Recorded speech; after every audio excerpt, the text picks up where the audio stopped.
Nangandam na unta sa ilang sensilyo sa bulsa ang mga joggers sa Jensen Sports Complex. Gumikan sa unang impormasyon nga Enero 30 magsugod na ang pagkulikta sa tag 10 pesos nga entrance fee. Subay sa unang gipaskil nga pahibalo sa taga City Sports Division nga maoy nagadumala sa sports facilities. Buntag sa adlong Biyernes, nagkita mga joggers o walkers og natingala usab sila nga wala sila singla sa sikyo. Ikalipay namo nga makasulod nami unya katong 10 pesos nga ginaandam para sa entrance.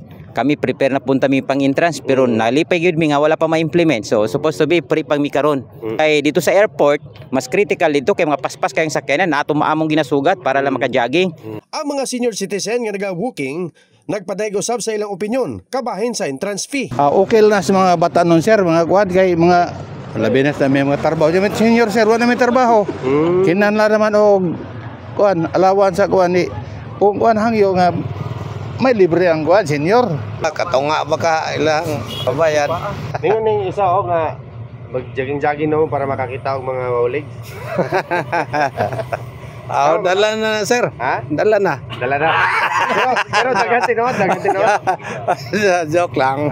Ang city administrator nga si Shandy Pistaño nagpahibalo nga ilang nahukman nga dili una idayon ang pagpaningil kay may kausaban sa naunang ordinansa o nya kinahanglan pa nga isa publiko. Moabot daw ang panahon nga maningil gayod ang syudad og entrance fee alang sa maintenance kay gigamit kini sa daghang activity.